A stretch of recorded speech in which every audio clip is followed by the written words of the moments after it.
Hi all, this is Nelly, Ordinary People Saintly Souls, and I continue to read from the visions of the Italian mystic Maria Valtorta, and now I tell you how she saw the arrest of Jesus in the Garden of Gethsemane. But to start with, he wakes up his disciples with a thunderous voice, saying that they should wake up because Satan is arriving and Satan never sleeps. And they have to show that the followers of the divine, the followers of God, are not asleep either. And the disciples have barely woken up when the guards that are sent by the temple arrive. And we know the famous story. Judas kisses Jesus, and he asks, "Who are you looking for?" And they say, "Jesus of Nazareth." And then he says, "I am he." But he says it so loud and in such an imposing way that the guards are dropped to the floor.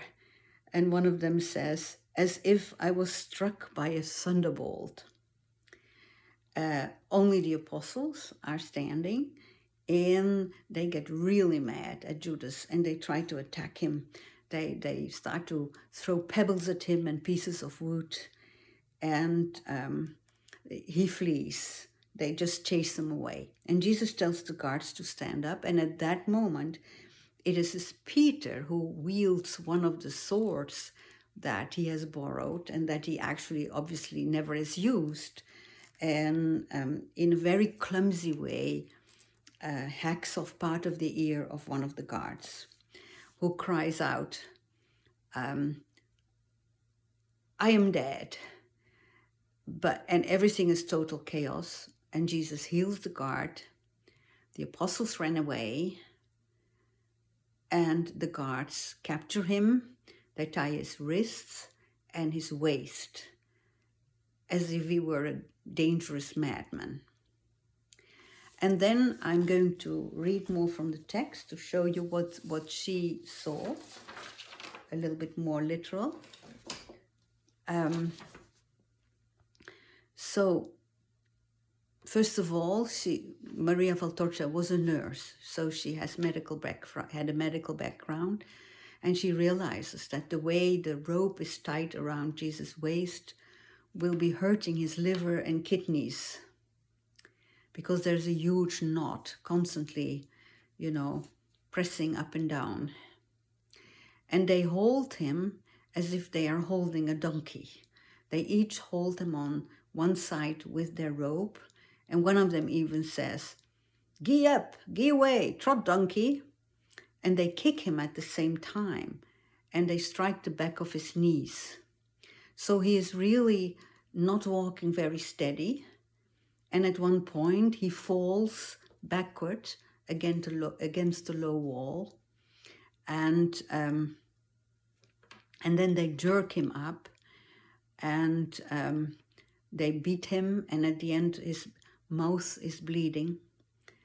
And while Jesus tries to wipe away the blood to stay clean, but at the same time, people are gathering around them. People have heard the commotion, and they're gathering around them.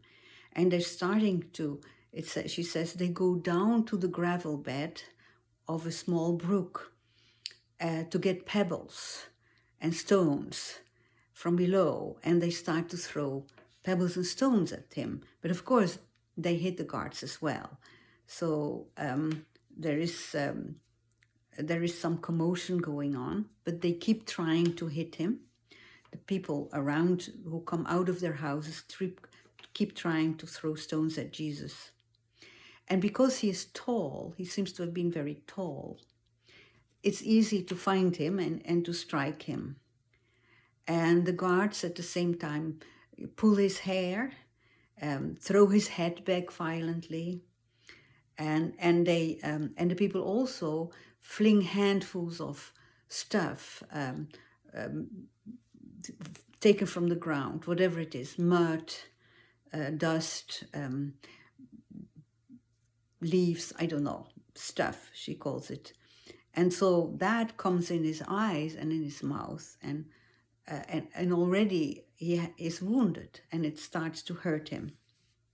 And then the crowds, the shouts of the crowds that have gathered is awakening the people, because it's still night. It's still night in Jerusalem.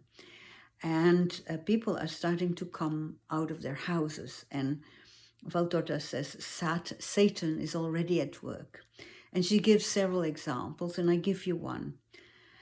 A man, a husband who wants to follow him to insult him is grasped by his howling wife, who shouts at him, "Coward, you owe him your life. You filthy man, full of rottenness. Remember that." But the woman is overwhelmed by the man. He grabs her and he beats her, throws her on the ground, and then runs in to join the crowd and tries to strike Jesus with a stone.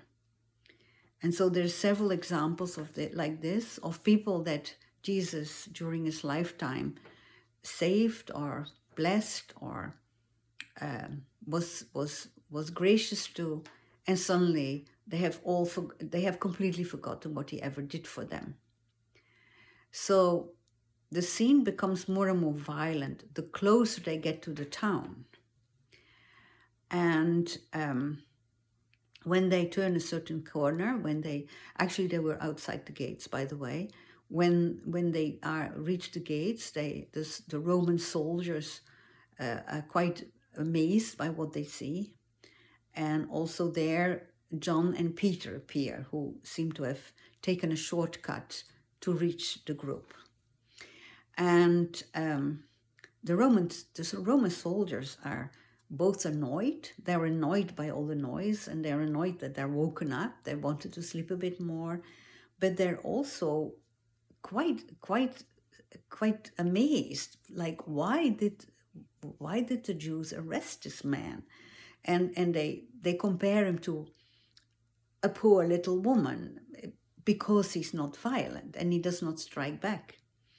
And but some pity him because they have always known him to be kind. And some say, I would have preferred to die a violent death rather than see him in those hands. He's a great man. I have two objects of veneration in my life, him and Rome. And by Jove, exclaims the one in the highest ranks, I don't want trouble. And so he goes to the boss of the guards. And at that moment, they arrive at the temple, at the house of Annas, or I don't quite know how to pronounce his name, Annas.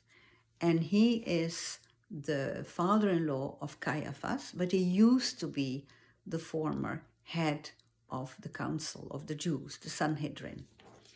But he seems to have still a lot of influence, and he's an older man now. And the first conversation that we see is with him, with Annas. That's how I will call him. So see you in the next video when I will tell you about the conversation that Jesus has with this man. This was Nelly, Ordinary People, Saintly Souls, reading from the visions of the Italian mystic Maria Valtorta.